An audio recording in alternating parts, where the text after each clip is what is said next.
Now, here's your hosts, the League Dad, Kevin, Mitchell, and Alistair.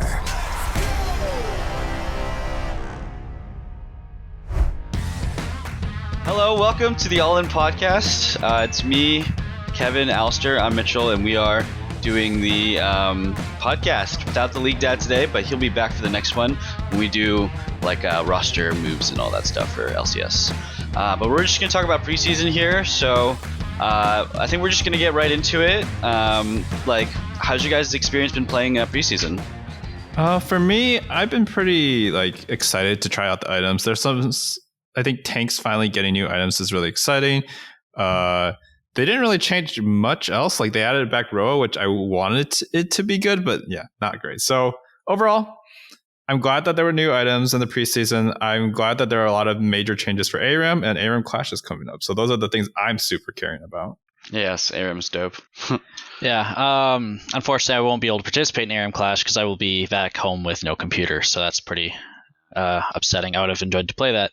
But for Summoner's Rift, honestly, as an AD carry, I hate it. I'm just not having fun. My role changed absolutely nothing, and I feel like even just aside from my role itself, the game itself, the game is still pretty much the same. The goal was to, or at least it felt like their main goal was to bring back tanks. They completely failed and just made bruisers even more broken. Yeah, that's exactly my analysis, actually. Bruisers they're already the most OP class, and now they're kind of through the roof in Summoner's Rift, just the most broken class by any means. That's my impression. Jungle top is insane. Bruisers play at mid too if you want. It's pretty good.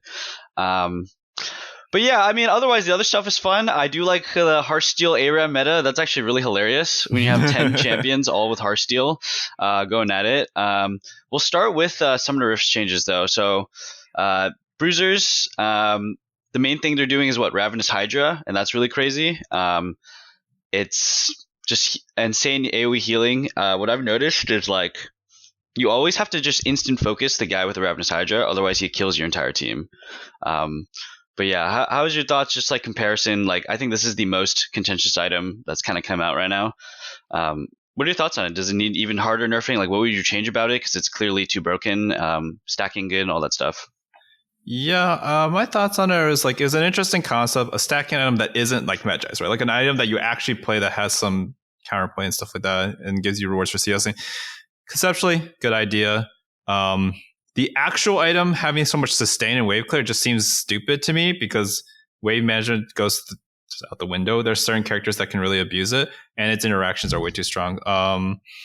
I do think it's already getting nerfed. They're taking out the Omnivamp and slightly lowering the AoE burst, but I think it's still going to be good. The Omnivamp was the cherry on top. I think the 85 potential AD you get for farming 40 CS is just broken.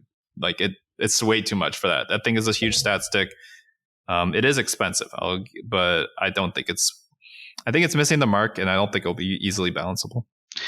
Yeah, for sure. I mean, the issue with I feel is the same issue that they're having with Hullbreaker is, I mean, to be fair, this is 500 gold more expensive than Hullbreaker, but it's the same price as a Mythic, and it's arguably better than most Mythics early in a lot of situations. That's the real problem, right? Because it gives so many stats, and it costs the exact same as Gore Drinker, Stride Breaker, and Divine Sunder. And it's going to give you the wave control early or mid-game so much faster. It gives you the sustain, so you're not losing that from building either Gore Drinker or Sunder. It's kind of insane, especially because a lot of champions that build it have some form of mixed damage in their kit. Obviously not all of them, but...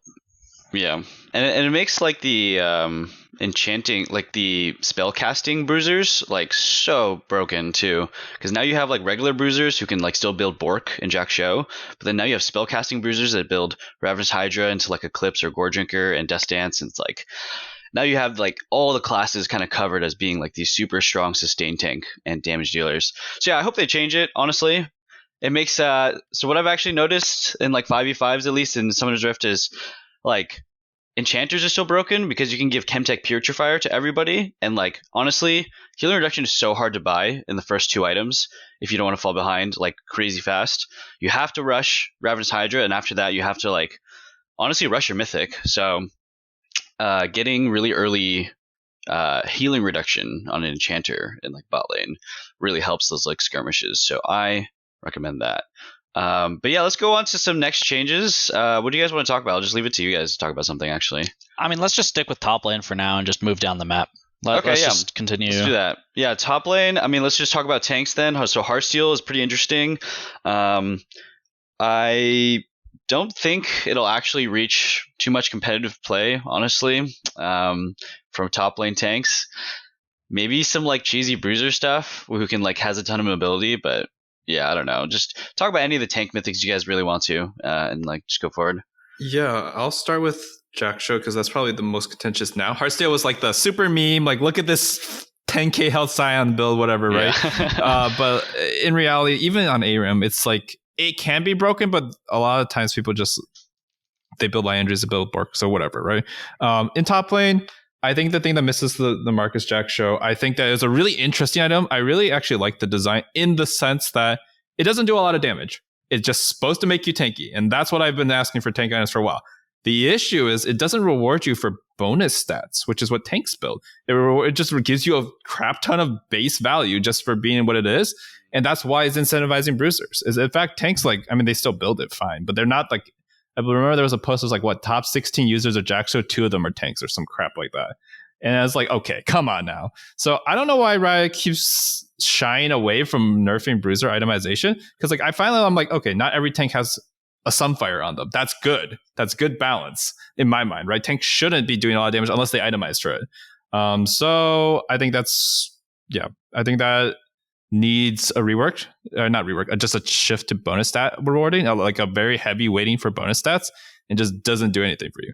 I also think it's very weird though that while it doesn't do any damage, you spend 8 seconds in combat, you proc once, and that's it. It will never do anything again. And I'm like, okay, I mean, cool. You get the bonus stats. So it feels bad, which is why I think it wasn't popular at the beginning. They hotfixed it, but yeah. And then Radiant Virtue, we already talked about this. It needs to be priced for. It needs to either have the value for a top lane item or price for a bot lane item, support item. It cannot be like this weird thing because it itself is a good item. It just doesn't feel like it. Yeah, my collegiate support, he's a big fan of the item. He says it's really hard to build, just being so much more expensive than Evan Shroud. Yeah, because it's just delaying other items.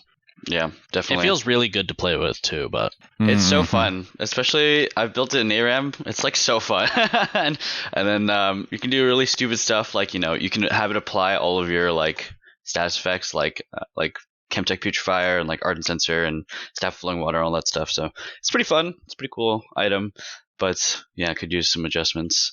I also think Jaxo, I like the adjustments you suggested. I didn't even think of doing that. I think that would be great, honestly.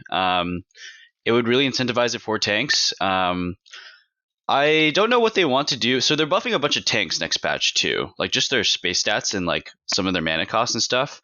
One of the things the old tank mythics did was like provide wave clear for tanks with like early bombies. But now if you buy early bombies, you can only build Sunfire, which is only an armor item, and so it's also not your mythic. So it's pretty interesting how they decided that like if you're a tank that needs wave clear, I don't know. It feels like you're slightly punished almost. So do they want you to build Jackshow first? Like, I wonder what Riot's like game philosophy was in that direction. Because let's be honest, like being able to buy a Ravenous Hydra or Tiamat early on a bruiser just snowballs you so far ahead of tanks, and then you're forced to build a bombies, and like Sunfire isn't even that good of an item early. Like you really need late game HP for stats and damage. Yeah. It's getting a big buff, though. It's minus 100 cost plus 100 health. Well, okay, not big buff, but a decent buff. That's a pretty good buff, honestly. But yeah, I feel like, honestly, it's the damage that it needs, which is unfortunate, I guess. Yeah. Okay, well, we can just go down. We can talk about jungle now. Yeah, no one's building bombies in jungle, that's for certain. It is just all Bruiser City in there. Camille Silas. Yeah, and Silas. Well, Silas is like... He's slow as hell still in the jungle, but he can still be. It's like a free. He doesn't lose HP as much, so it's not bad, I guess. Yeah. The 3 junglers I see the most are Camille, Silas, and Mordekaiser. Oh yeah, I see a lot of Mordekaiser. I'm in lower elo, so maybe I see different stuff. But like it's like Mordekaiser, Hecarim, Udyr, Graves. Yeah, that's. I ban Hecarim every game, so I can't speak on that. Oh, fair. Yeah. But yeah, it's like Hecarim and Udyr, and Mordekaiser is usually banned when I've been playing, but Hecarim and Udyr are absolutely crazy, guys. Those champs are crazy if you had the chance. Yeah, that lethality build. Okay, so I've just seen it on Reddit a lot. I haven't actually seen it in a game, but I think it's just hilarious to me that like builds like that just have always existed, right? Really broken builds like the Xayah Eclipse build for a while. And like it could have been at Worlds, it could have decided Worlds, but like no one figured it out, or no one like talks to enough one tricks, right? So I think it's just always funny that these things exist. On a more serious note, I do like that, especially Camille. I love Camille in jungle. In this theoretically, like what it represents now, its power level right now, that's a different question. But I like seeing Camille in pro play. I wish, and I also like the prospect of more junglers just being able to like jungle. They were trying it out for a while there with Morgana and stuff, and they kind of like shied away. They're like, Zed jungle's kind of lame, Talon jungle. But I like there being more variety in the jungle. They already made it so that junglers could build real human items earlier, so that was already a good change. And hopefully they stick to the philosophy. I don't know. Maybe the game just breaks. Maybe it's not season 4 anymore, and you can't just have everyone jungle. Yeah, I'm okay with having more variety in the jungle, but I think some champions being able to jungle is very problematic. And I think Camille's one of those champions just because the ganks are so low counterplay. Yeah. There's just really not a lot you can do because her E's across the entire lane. Yep. And the stun is so punishing to hit by it because you can get like knocked in and stuff. I'm fine with seeing stuff like Sylas because you can dodge the E and you can run away short range, but Camille is so far range. And we've experienced this before. There's a reason why some champions get removed from the jungle. It's just the no counterplay that they have. Yeah. I think Camille is, especially for pro play, is super unhealthy. Same with Kiana, honestly. I feel like if Kiana jungle's too good in pro play and like top down, it just gets way too strong.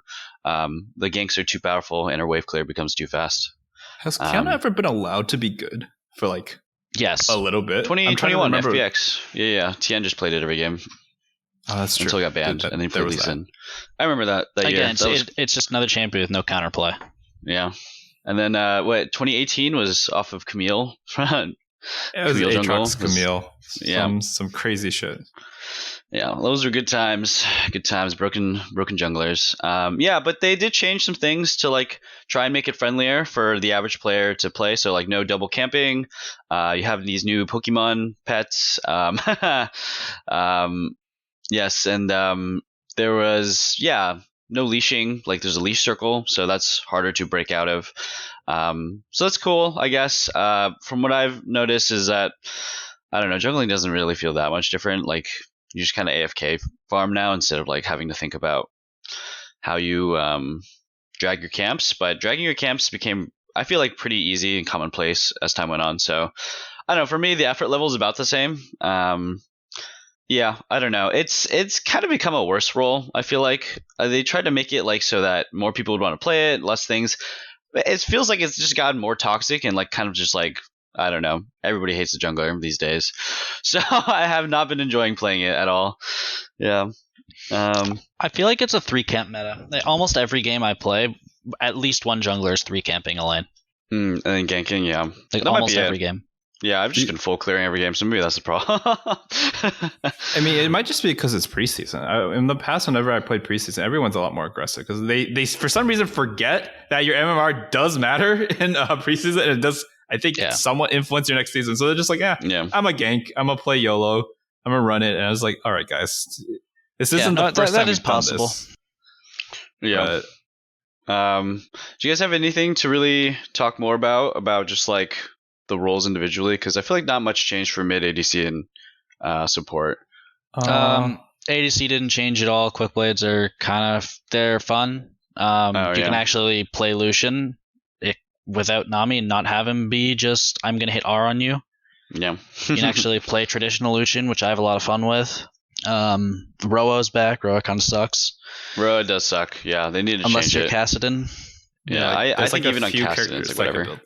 It's okay on Kassadin. I think it fits what he needs as long as your comp can support you being useless for that much longer. Yeah, that's true. I guess Kassadin, I actually do try to play him in mid lane when it's like counterpick to like Sylas and Akali and stuff.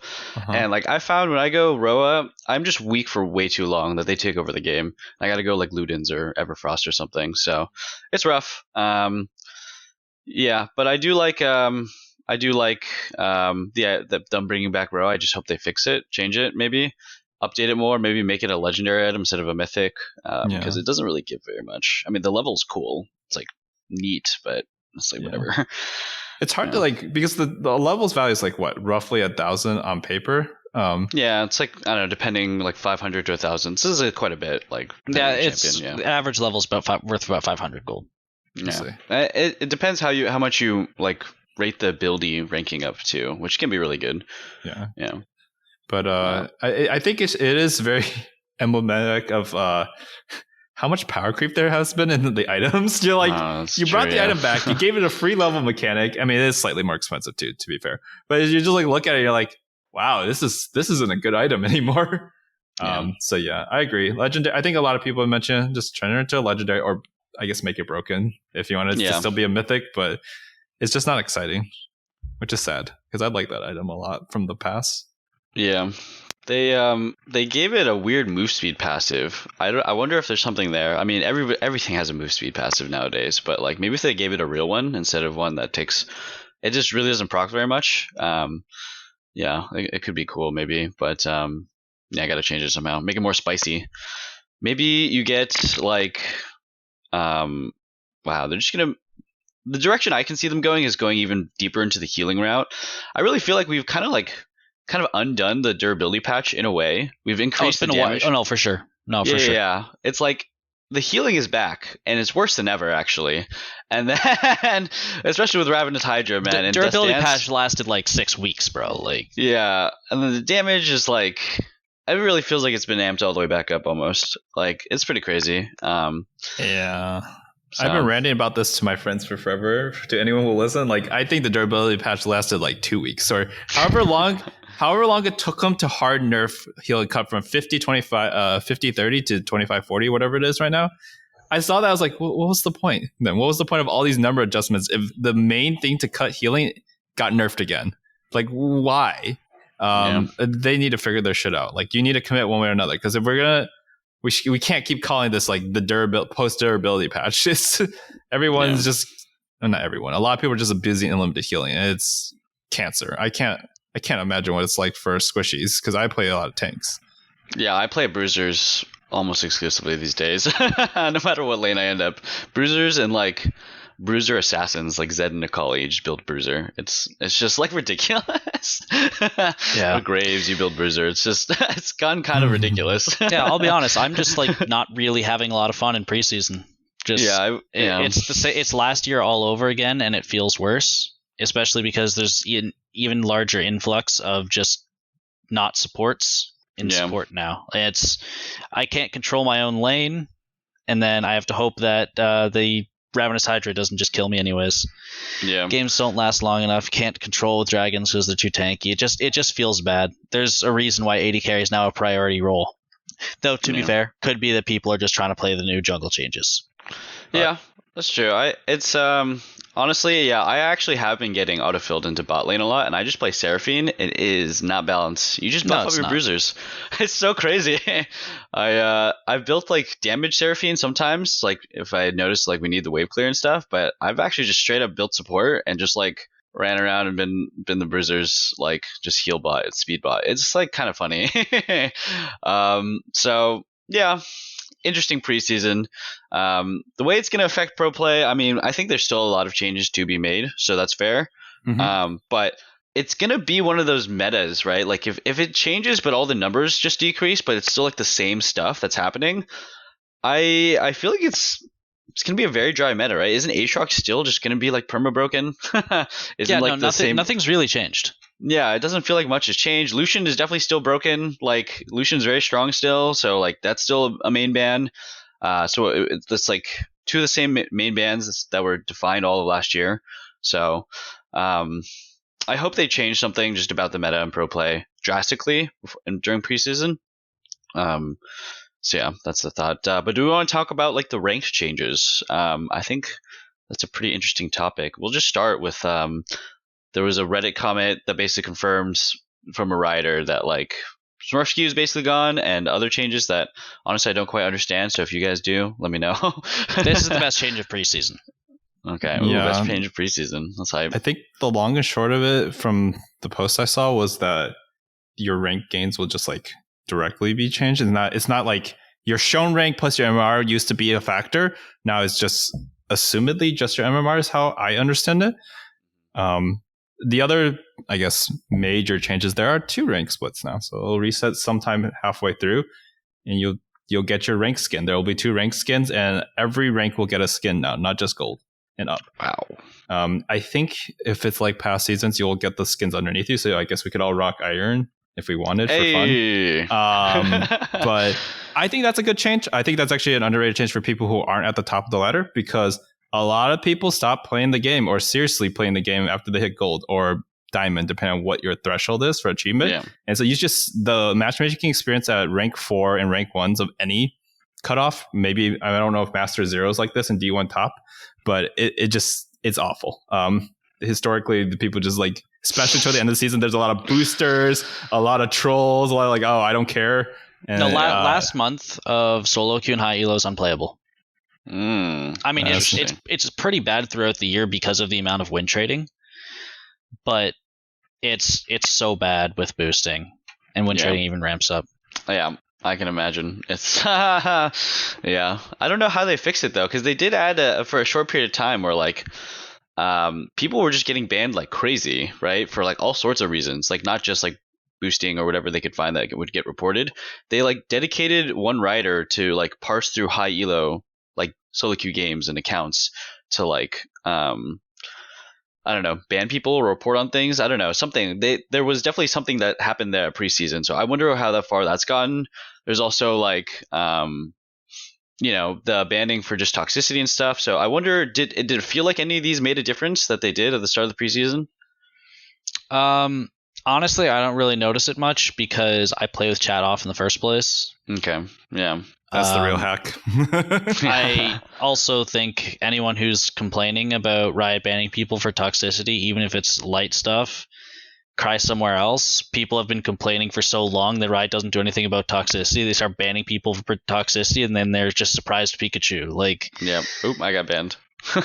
Yeah, damn. Am I the problem? People want to flame. People want to be able to flame, but they don't want to get flamed. Yeah, is the issue. Like that's an issue. Obviously, the system's not perfect. I'm not going to say that they sat down and made it great, but I would rather this than what it was. Yeah, I'm tired of seeing war crimes in all chat. Yeah, it's pretty rough. I honestly, I still report people every now and then, especially people who actually like chat crazy stuff. I've never seen a instant feedback work all of preseason. I actually saw more during like the regular season, so I don't know if any of the changes worked. You've gotten a few? Okay, I've gotten a few, yeah. Interesting. All right, so we'll see how it goes. I'm sure they have a lot to improve in all those systems, but I mean, how do they even fix like win trading stuff and like, buying and selling accounts, betting on accounts? Like, it just feels like such a hard thing to fix. Like, I feel like that is something, if it's truly going on, that just ruins like League of Legends for high elo, which is the most important segue to pro play. And not wanting to play is a pretty bad for NA solo queue. It's a defining factor of solo queue, of NA, right? And it's what's making one of our regions bad. So how do we fix this? Any thoughts? Or that's kind of a hard problem. So I've always thought that the problem is primarily hurting the most at highest elo, right? Because that's where win trading matters and betting and whatever matters the most. So I've always thought like making a big show of like cracking down really harshly on sites that like the top sites. You're never going to clean this out, right? Like if people want to do it, they'll do it for sure. And they're already starting, right? We were just talking about how they're doing more bans in general, but like making a show of like being really stubborn about just constantly banning whatever like counts these people make, and making a show of like cease and desisting the sites and taking legal action against the big players should make some improvements. I mean, it's going to still suck. Like, let's not beat around the bush. But I think it's more of like the message you send, right? That's a lot of Nintendo does all the time to get rid of things they don't like Smash. That's true. But I don't think any of the betting sites are doing anything illegal. There's no law that's like you can't bet against a player beating another player in a video game match. True. Like, there's no law. Like you could do a sporting match for sure, right? That's illegal, I think, somewhere. But in just like a regular solo queue game, I don't think you can actually like a cease and desist. You can just ignore. There's nothing you can do about that. Can't you TOS though? Like the terms of service for playing the game? And you can TOS the individual players, but you can't TOS the website. You can't. That's the website fair. Yeah. is not doing anything. It's the players interacting with both the website and the game that are doing stuff. And so I don't know. I mean, none of us are lawyers, right? But that's why I've always found it like an interesting, like, how does Riot actually do anything about it if they can't actually affect the websites that are causing the problem? Because as long as there are websites, there'll be players that do it, and you can just keep banning players, right? But it'll get to a point where you won't know if you're banning players who are actually using the site or not. Like you won't actually know like how to prove any of the things, right? If it gets backlash back onto you because you did ban some people and you don't have proof as a Riot that they were using betting sites, like what do you actually say in that situation? So it's a tough problem. But it is, I feel like it's like, I don't know, like you'll go to a lot of just pro player streams on Twitch and like it's like half the time they just got some guy running it down or some guy who's clearly not where he belongs and stuff. So yeah, it's rough. Yeah, I mean it happens all the time, especially with WX accounts. And WX is like is the really big player right now of boosting and win trading. And what people found out is this company is also owned by Tencent. Oh, So interesting. WX Weixin like WeChat? Because that's WX stands for Weixin, I think, in my head. Which would make sense. That is definitely a Tencent company. that could be it. I don't remember what it was called, but that sounds about right. But yes, the WX is owned by Tencent. Wow. And you also have to remember that win trading is legal in China. It's legal. It's allowed in China. Oh, interesting. Okay. So that's not good. Yeah, honestly, so it might not ever change then. No, I don't know what they do. Yeah, because they solo queue kind of got, honestly, like solo queue got worse for high elo this past year because 2 years, because once duo queue got removed and they implemented champs queue, which was they removed duo queue to help with competitive integrity, and they add champions queue for further competitive integrity, and then the competitive integrity solo queue got was just win trading every game. Yeah, and now everything's super inflated to the point where at the end of the season, if you wanted to end Challenger, you had to be over 1,000 LP. Oh, wow, that's kind of crazy. Grandmaster is 600. Oh, okay. Yeah, okay. I feel like in the past it was like 450, right? 450 was the line I remembered in the past. It's just gotten to crazy status. It's a crazy world out there. there. There was a time where I almost hit Challenger at 100 LP. Oh, wow. In Season 9. So, yeah. It's a pretty funny statement to think about.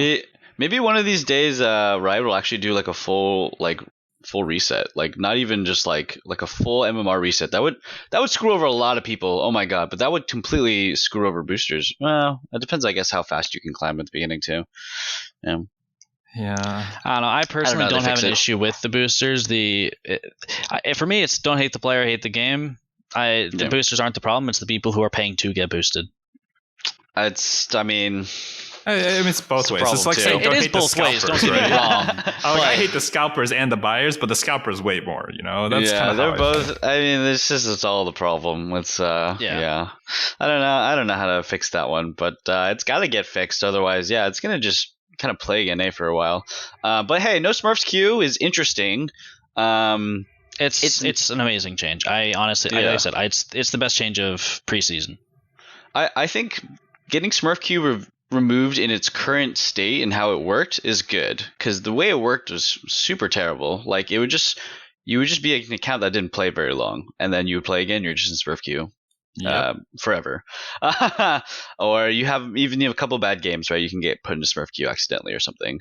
My or personal a couple story is games. I took a year off of League to do my masters, and then I came back, and I was always like D3, whatever. My first games in Plat 1, I placed in Plat 1, which was the highest at the time. and I'm just playing against a Grandmaster as my opponent. Like the game's just Master Grandmaster, and I'm just trying to earn LP to get to D4. And I was sitting there like, this is interesting. And it kept happening after I lost. And I was like, all right, whatever. So I got to Diamond, but I was through beating Masters players. And I was like, this is the dumbest thing I've ever seen. Why would anyone play through this? And I'm sure there are other exaggerated experiences at every ELO. It's just so dumb. And then from what I heard, since I stopped playing rank after that season, I hit Diamond, like, I'm done. This isn't worth it. Yeah. I hear that it's still like that, or was still like that until this season. So I don't have a lot of experience with situations like that personally. So I do have some Smurf accounts that I do try and climb up on. It's just more the issue with Smurf Q is what it essentially does is it forces. They're trying to force Smurfs to play with Smurfs, but if you actually look at how many Smurfs there are, there's way less than people think there is. Right? From Diamond 4 Plus, there's I think 10,000 players. If every single one of them decide to make a Smurf account at the same time and play on that account at the same time, that's 10,000 people in a pool between Iron and Plat 1 of about 1.1 million. There's not as many Smurfs as people think there is. So when people are going to Smurf it, the best thing you can do is just put them in regular games like you would always do. Maybe they get one, maybe there's two in a game, and they just get up to the ELO they want. They've played 40 games, 50 games. They're gone, and now they're no longer in this ELO where they can just like randomly get. Where you can have like a random gold player just get stuck in a game with just with a bunch of like challenger players. Yeah, I think there's some merit to that. My experiences with Smurf Q is, especially like on Smurfs and they're low level, I do play against other players who are actually good that are also like low level too. So that instance of it did work, and I think that was working because it took like, I don't know, I guess it took my normal MMR and knew something was up, right? And that wasn't like a bronze player or something. I don't know if that's a thing, or if you're just a level 30 account, you go play rank that you just get put into against other level 30 accounts that are just random. Like, I don't know how that's going to be. I hope, though, I mean, I thought it was pretty interesting that I couldn't abuse the system, right? I tried to have a 30 account and play ranked and see where I'd end up. Played against, I was still in silver, but just playing only permanently against other people who are actually good at the game. So I hope they keep that. But the other stuff, definitely with like the average player just sitting around and like randomly getting put into Smurf Queue, I hope that doesn't ever happen again. And like, I mean, that's the problem, right? Like, there isn't enough Smurfs to constantly make Smurf Q games. That's why you get the random people who get thrown into these games with like 5 or 6 Smurfs. There just isn't. There's just nowhere near enough people. Yeah, it's a weird one for sure. Yeah, there's I wonder what it'll be like this next season now, because yeah, it's just like there's no like hidden MMR. It's just like everything. Your MMR is it just being shown, or how does that work exactly with the new ranks? I don't think it was clearly stated in the post, but maybe I just suck at literacy. As far as I can tell, it's just more so it will directly reflect in terms of the actual experience. I hope you get a number, but I highly doubt it. I think they like the feeling and the simplicity of ranks. Like when someone asks, what rank are you in X game? You say gold 4, right? Or whatever, diamond 4. And that makes sense in Valorant. It makes sense in League, but no one's going to understand what 2,500 elo means. Who's casual. Yeah, that's true. Yeah. Huh.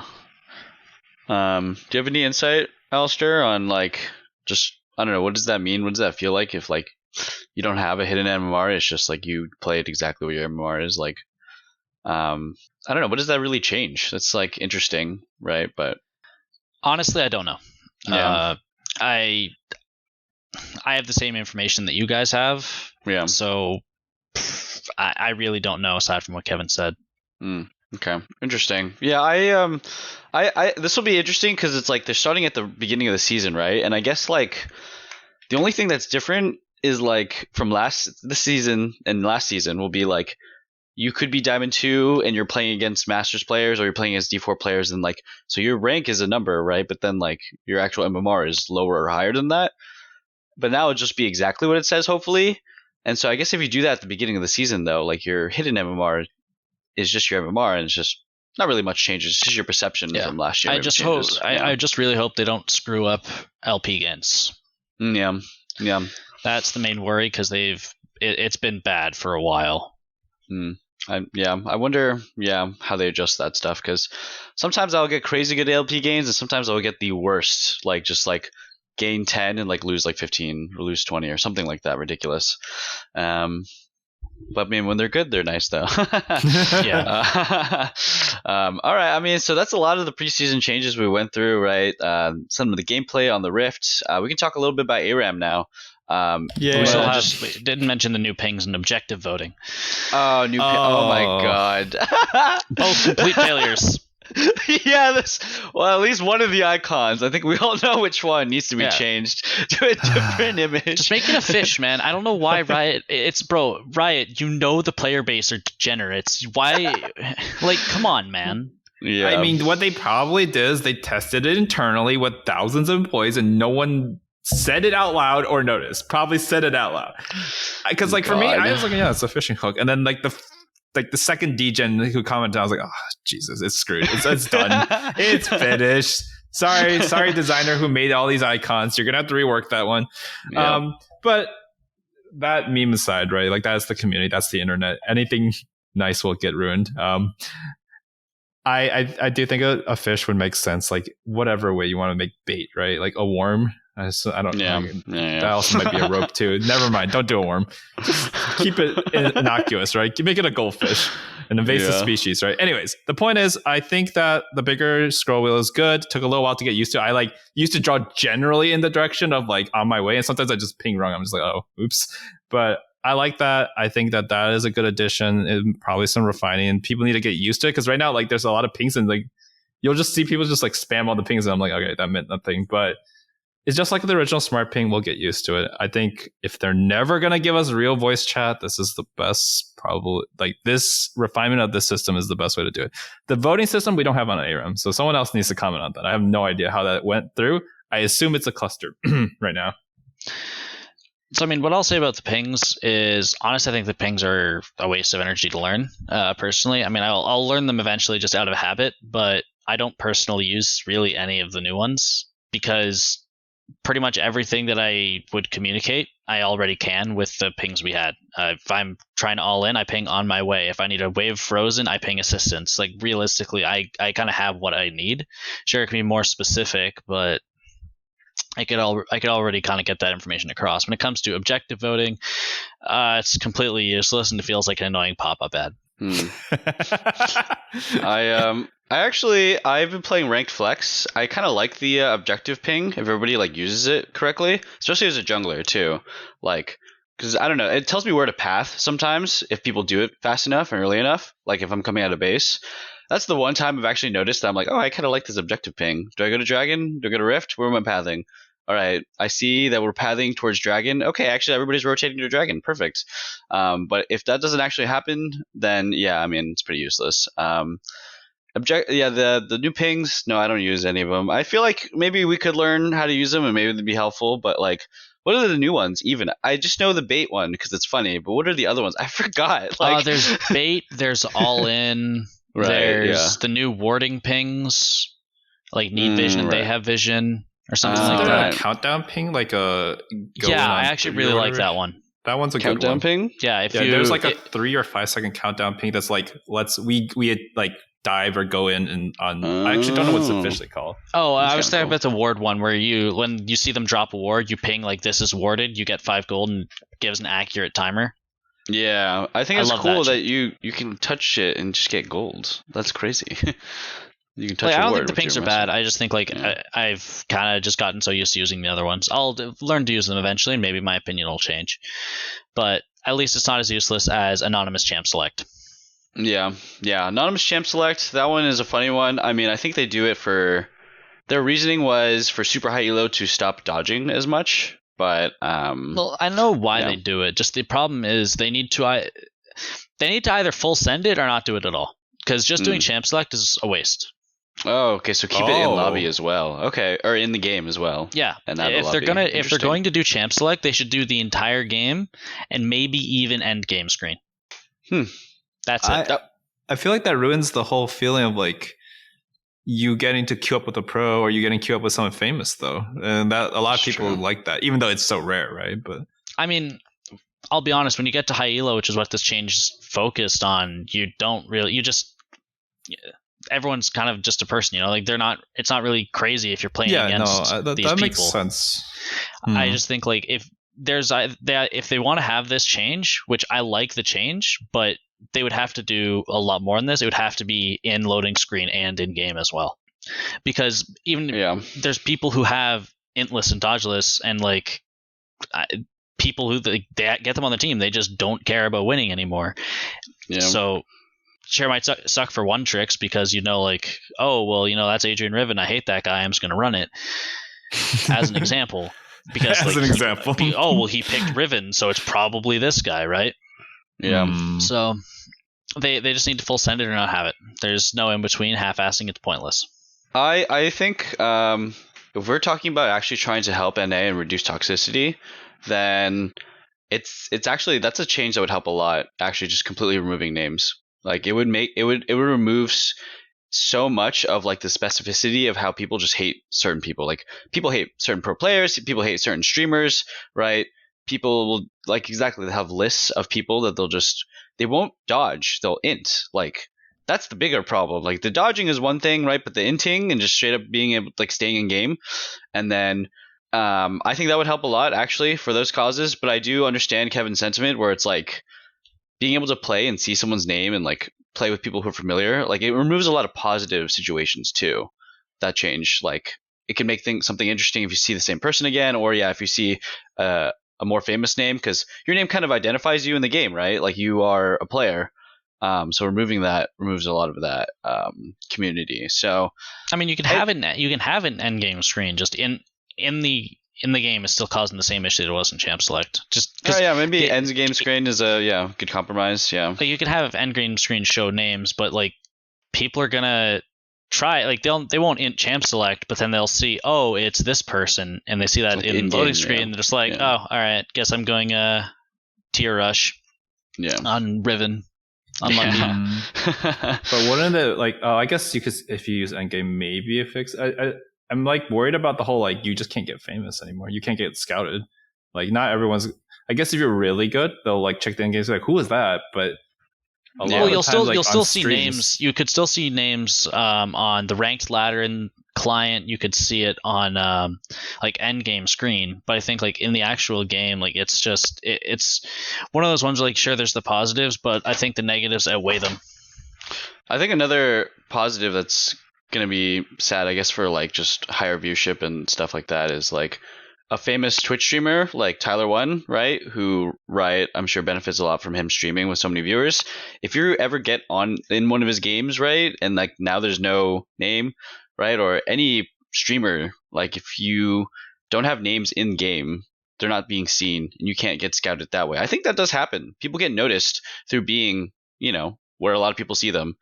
So that is a bummer. I think the pros and cons are both very steep with a change like this. Like I think there's a lot of really good things that it would help in terms of toxicity by making a change like that. So it's a good idea of a change. It's an interesting topic of change, but I think it needs some fine tuning, honestly, because maybe there's a new solution that Riot could come up with that's more clever than just what we're suggesting, because the cons are pretty heavy as well. So to add some flavor to that, though, and some background, I guess, is I've played on the Chinese server before.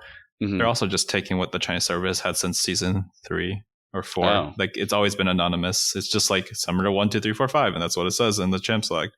Interesting. So there might just not be any desire to go further than that. This might just be their way of being like, that's what they've been doing over there. We're doing it now. Good luck, guys. And they just leave it at that, which that's the case. I do kind of agree with Alistair. It is a little lame. It probably marginally helps a little bit compared to, nothing before. Like if there is a troll. I disagree. I think it's worse.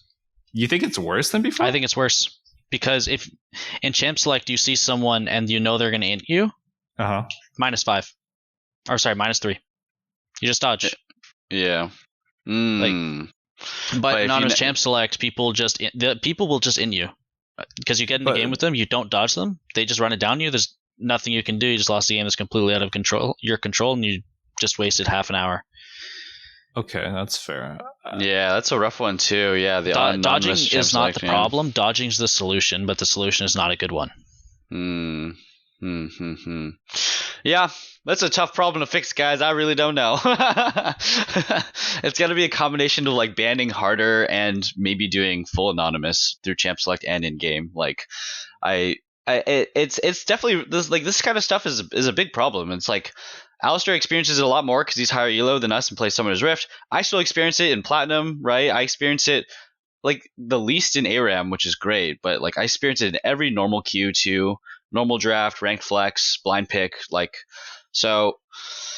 It's got to get fixed somehow, and if it is extreme as hiding summoner names and being harsher and banning and some combination of that, I think it'll make the experience of NA better, which is kind of what we need personally as just like players and audiences. But just like if we're talking about Pro League too, and this is an LCS podcast, like it'll help in there too. So if they limit it to Master Plus, I'd be okay with that. I think. That Master Plus. There could be that's some. Where the problem like, mostly is, right?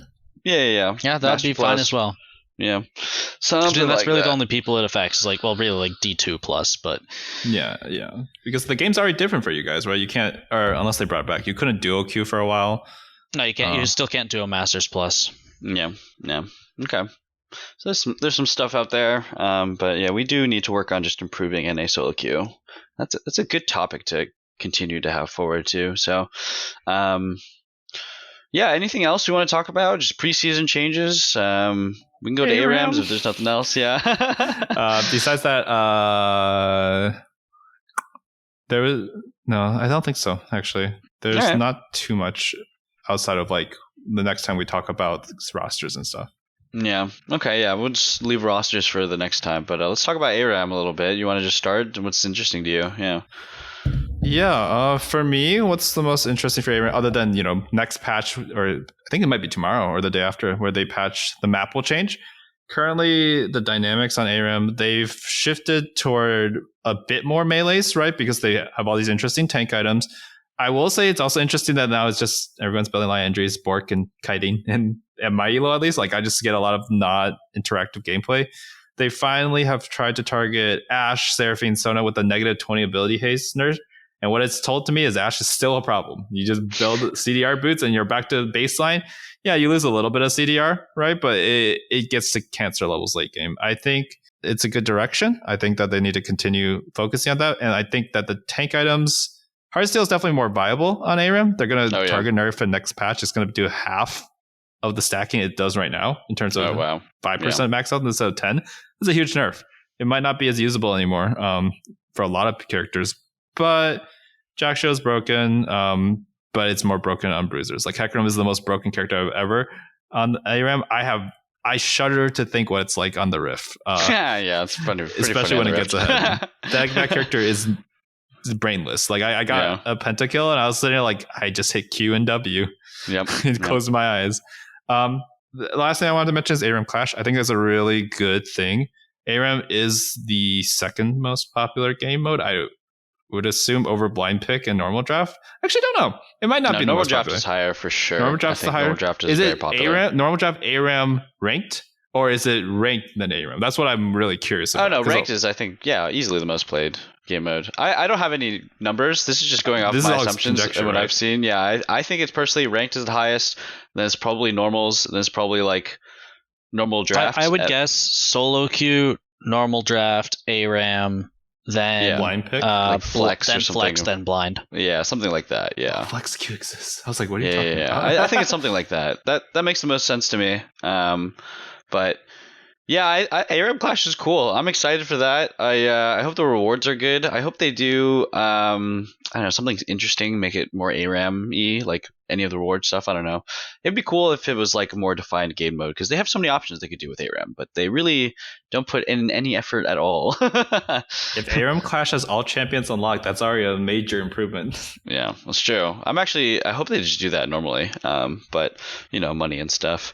But yeah, my tips, my things for ARAM, I definitely Heartsteel's, even if before nerfs, even now, I think it's pretty overrated.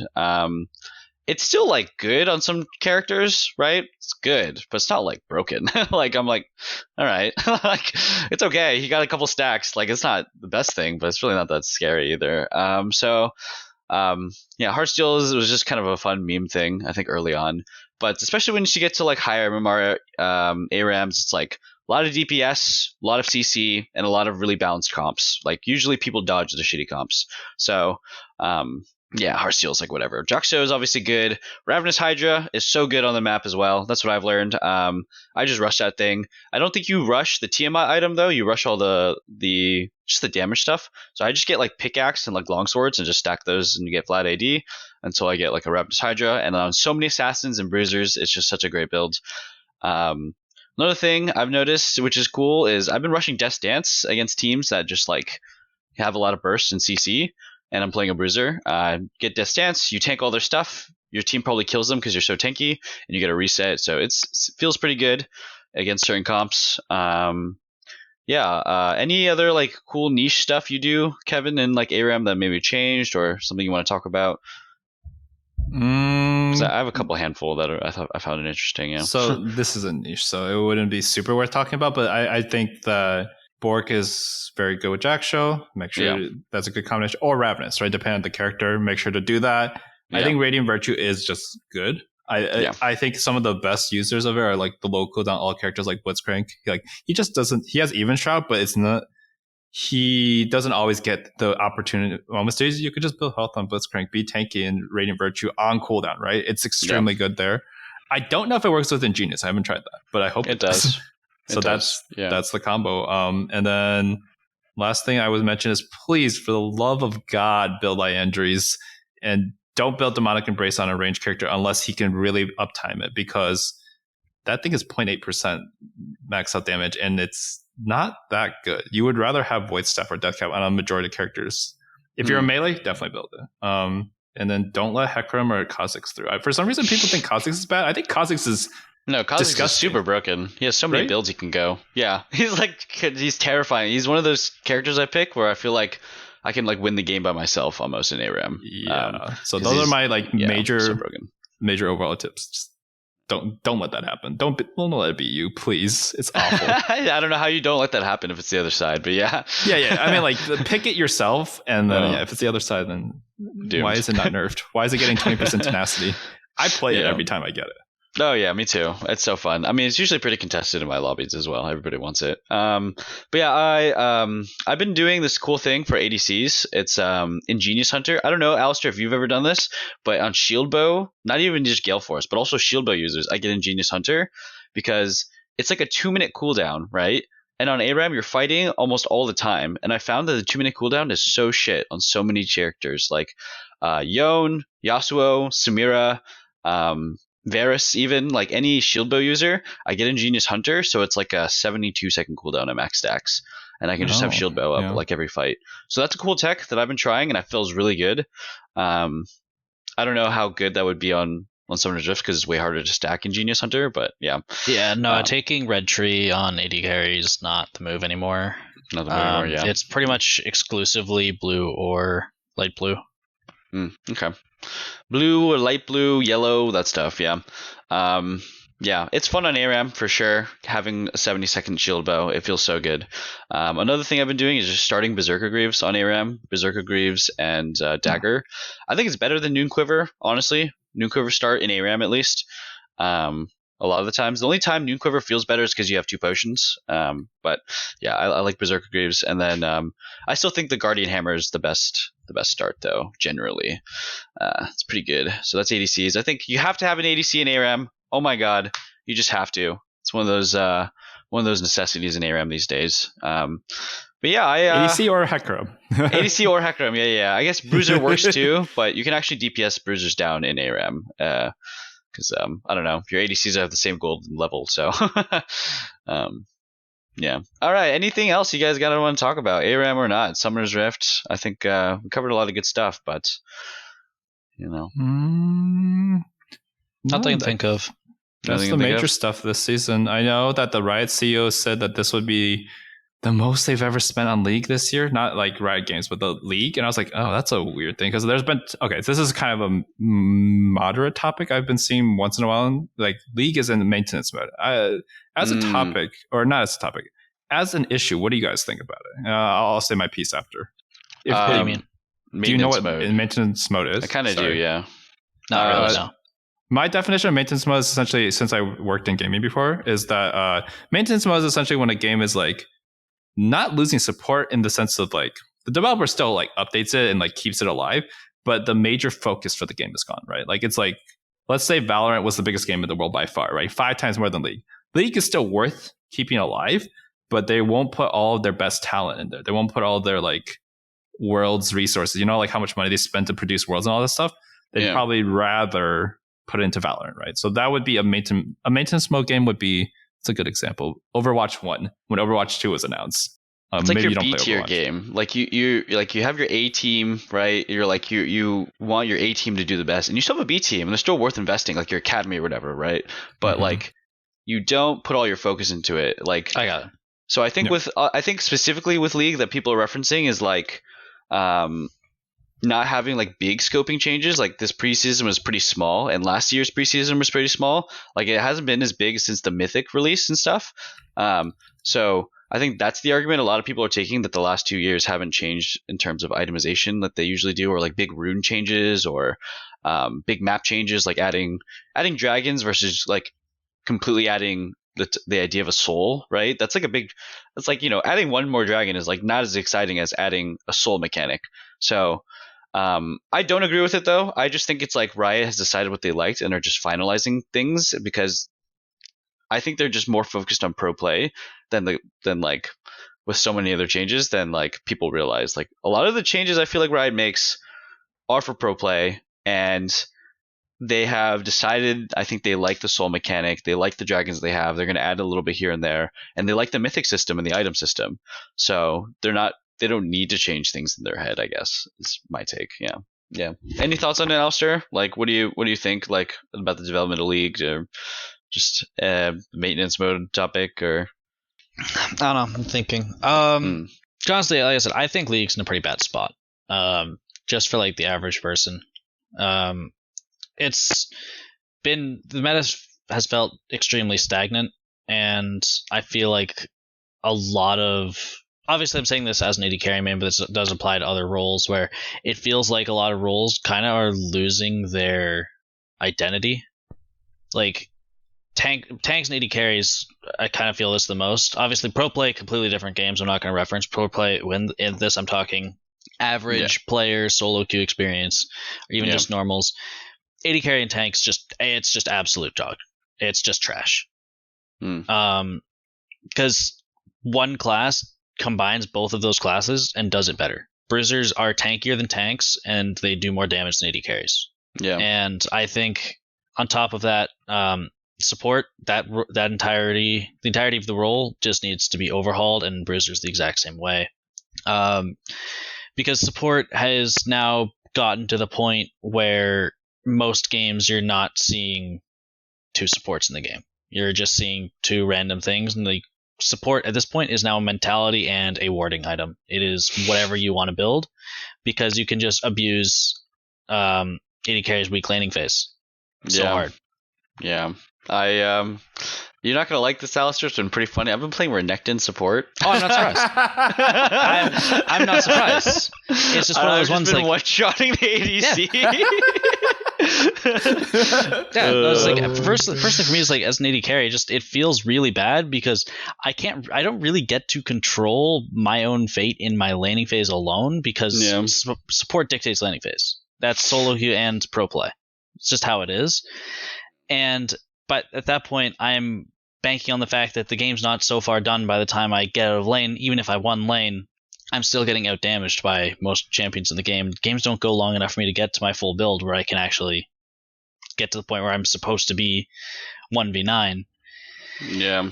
And especially because now that support's no longer a support, because you're just picking whatever you want in the bot lane. Renekton, you can just pick like Renekton, and I don't know how good it's it no actually longer is, like, but- yeah, I'm going to help you. I'm just going to. It now it's just become, yeah, my supporting is that I do damage, because if they die, you don't die. Yeah. And then of That- course with yeah. now supports being so, with heal reduction being so important to buy on enchanters, it forces people to play enchanters. Yep. Because 100%. you can't just rush Thornmail on like Leona.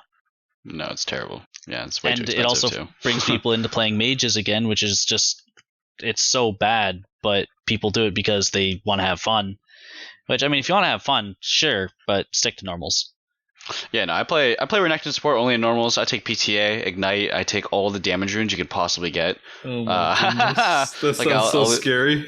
I build up some rage. One shot the ADC. I've played against it before. It's bad. It sucks. Yeah, it's pretty funny. Yeah, it's terrible. It is. I mean, and then you go Prowler's Claw later, and you are just an ADC assassin the entire Yeah. game with Prowler's Claw. It's so ridiculous.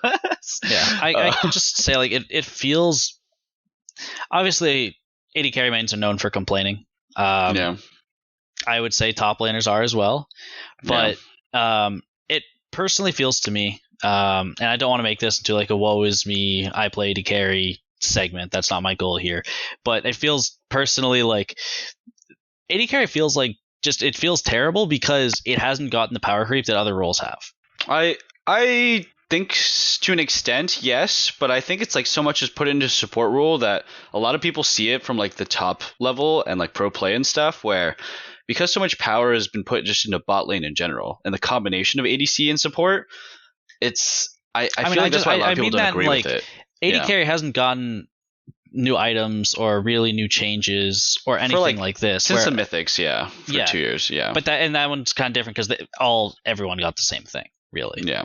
So it's like the rule kind of feels extremely stagnant, and like especially right now, and I've been saying for a while, I don't think there's actually any like really good ADs right now. I think this is kind of nothing's great, so people are just defaulting to like Kate, Varus, Jhin. Yeah, I see a lot of Kaisa just to deal with all the bruisers, but I don't know Yeah, how again, good that that's is. kind of Yeah. like a default Yeah, pick. just a default, yeah. Um, I agree that I think that like in terms of like variability and like updates and stuff, yeah, ADC has not gotten much. It's just nerfing Yeah. the next it's best also ADC. because like the game's evolved to the point where supports aren't the support to an 80 carry; they're support to a jungler now. At least for like the Yeah. good supports and higher It elo. is, yeah, yep. 100% is you gotta. Your goal as an ADC is just, I don't know. I always think it's so troll to even try and fight bot lane. It's like not even worth it, right? The jungle shows up and he double kills you and you're sad. Like that's you have to distract the enemy jungler. Like Yeah. that's the main most Unless you're important playing thing. Draven. Yeah. I've also found like if you're an ADC or support and you want to win the game, you give your jungler the kills, man. Don't even think about taking him. But Yeah. that's just me as a jungle man. I get so tilted when the ADC takes my kill. I'm like, dude, you're not gonna carry this game. I'm sorry. No, I'm gonna that's run kind of over how the I've enemy been jungler. feeling as well. It's like I said, I haven't been enjoying myself as much, and maybe this is part of why I'm just not like I just don't like it right now. But the game just feels bad to play as an 80 carry.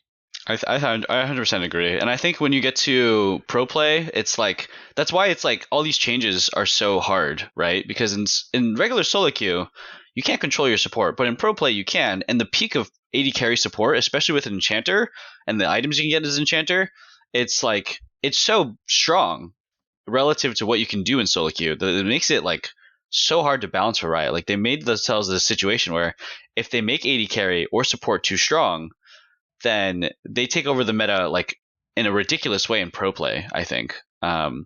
But it's just that just doesn't really become a reality in solo queue. Yeah. So yeah, that's rough. Yeah, because my God, dude, I just ignore ADCs, man. So I'll add to the conversation because I do agree. There's been some stagnation in the meta, and they keep trying to like switch it up. You know, there's a lot of changes for some of the roles this season, but they haven't hit the mark yet. I will say that on the content side and stuff that like also affects the community is, on the one hand, they have Arcane, you know, like that is a big League thing. Like they definitely care about the IP and they continue to try to use the characters in other games. But League itself, another big thing that really has bothered me is I bought the Worlds Pass because I was like, oh, it's Worlds, you know, I want to support Worlds. Mhm. There's some like cool like rewards, whatever. They have a whole tab for it, and there's no event. There's no event for anything, actually. This has been like kind of talked about in general, but all the events now have just been play X number of games to get Y number of points and then trade they for got new lazy. material. Yeah, It doesn't it's trash. Because I especially used to, the like- games. I Yeah, don't go know ahead. about you personally, Mhm. but when I have a pass, I don't even look at the missions. I just play the game and just like, I have tokens now. Yeah. Just It happens. used to feel like there was like, oh, I want to win a Rift game by doing whatever, or play like, I remember one of the Odyssey events, they used to have like, pick this or that to like get stuff. And it just felt like there was like some interaction, right? It's not much. It ain't much, but it's honest work. And I enjoyed it. But these days, and then obviously there was the theme events, like Odyssey was pretty fun. There was Star Guardians. There was like cool events. And that was the preface to the skins. Now, like, I don't know what the event is. I don't know what's going on right now. It's a space group, I think it was. Like, there's just stuff going on, and it has no hype to build up.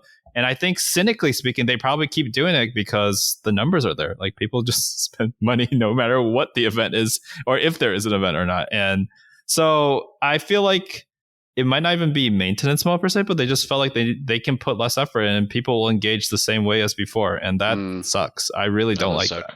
Yeah, I mean, it's just with the size of the player base, realistically, they can make something that's bad, and as long as they can net $20 from 1 in 10 people, they're making a pretty big profit. Yeah, and it's very low effort, so it probably doesn't take that much time to implement. Yeah, especially because they've like been statistically making the pass work for worse and worse. Yeah. Well, Riot, hopefully you can make your game better, because I mean, it's kind of ridiculous and fun for a jungler player and a top lane player. I think it's like, I feel like I get Oodle's amount of fun, but in terms of balance, it does seem ridiculous, especially if I want to play a role that's not those. I feel bad. Like, I genuinely feel bad if I play a mage mid. Like, I just feel terrible. If you're not playing a bruiser, you're depressed. Yeah, so there needs to be some changes with that. I think there needs to be changes with, like, regards to just all of solo queue in terms of toxicity, in terms of boosting, in terms of win trading, in terms of all this top to bottom stuff that really affects LCS. So preseason as a whole, I think, brought up a lot of interesting ideas with Riot attempting for some fixes, which is cool, but need a lot of refining. And luckily, we still have a lot of preseason to go. So we will talk again soon, though, and hopefully we'll have League Dad with us. We can talk about LCS rosters, whatever's guaranteed, whatever's rumored. I think some really spicy stuff there. So yeah, until then, though, this has been a great podcast, guys. Good to see you. Have a good holidays, and try not to be too toxic, or you might get banned, maybe? I don't know. All right. Peace out.